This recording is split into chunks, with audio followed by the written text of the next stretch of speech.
उत्तर प्रदेश की राजधानी लखनऊ से मात्र 130 किलोमीटर दूरी पर स्थित फैजाबाद का इतिहास गौरवशाली रहा है, जो कि अब अयोध्या के नाम से जाना जाता है, जो श्री राम प्रभु का जन्म स्थान है।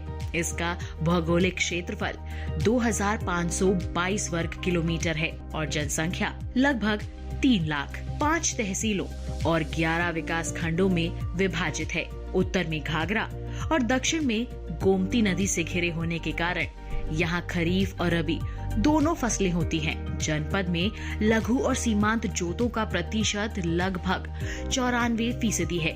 ऐसे में किसान सरकारी अनुदान से डेयरी, मत्स्य, मुर्गी, मधुमक्खी पालन के अलावा सब्जियों की खेती को महत्व देने लगे हैं। पैदावार को बढ़ावा मिल रहा है और अच्छा मुनाफा कमा रहे हैं।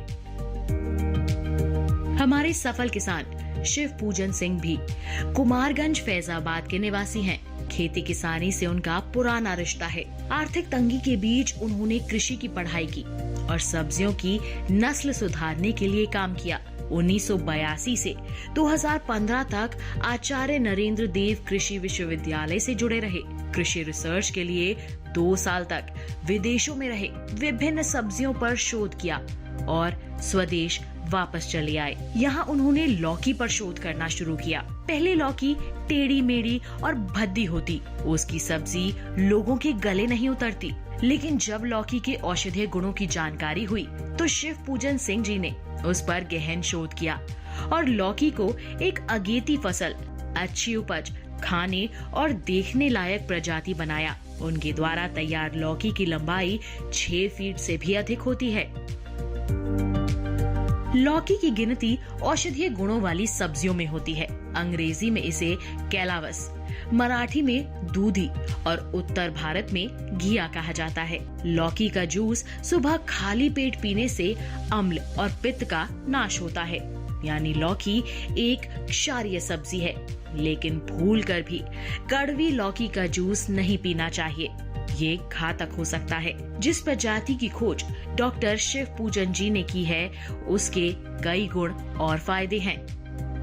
किसान भाइयों, किचन गार्डन में काम करने वाले प्रिय बंधुओं, बहनों, किसी भी फसल के लिए, उसकी सफलता के लिए, उत्पादन के लिए 4 चीजें आवश्यक तो होती हैं प्रजाति के लिए। पहली वो अगेतीपन उसमें हो, अधिक उपज हो, बीमारियों के प्रति अवरोधीपन हो और उसमें खाने में गुणवत्ता हो। सन 1988 में यह लौकी बहुत निगलेक्टेड फसल थी। अगर किसी से पूछ लीजिए कि क्या सब्जी बनी है घर में, तो भूख आधी हो जाती थी। लेकिन आज की बात जो है ऐसी हो गई है कि पूछें किस चीज की सब्जी बनी है तो भूख बढ़ जाती है। तो लौकी उस समय निगलेक्टेड थी। लेकिन हुआ क्या, मेरी सोच का प्रभाव ये था कि रामदेव बीच में आ गए। स्वामी रामदेव जी ने इसको महत्ता लौकी का बताना शुरू किया और जगह से मेडिसिनल वैल्यू का इसका आना प्रारंभ हो गया था। तो मैंने ये कहा कि थी अभिलाषा शिव पूजन की, लौकी करे विकास, बजा बिगुल स्वामी रामदेव का लौकी चढ़ी आकाश। पहले गांव और शहरों में मचान, छतों और किचन गार्डन में लौकी उगाई जाती थी और घरेलू खपत के बाद आसपास पड़ोस में बांट दी जाती थी। 1988 के बाद लौकी की खेती को एक व्यवसायिक नजरिए से देखा गया। आज बाजार में लौकी की बढ़ती मांग ने हमारे कृषि वैज्ञानिकों का ध्यान खींचा है और लौकी की नस्ल को सुधारने में उन्होंने जी तोड़ मेहनत की है।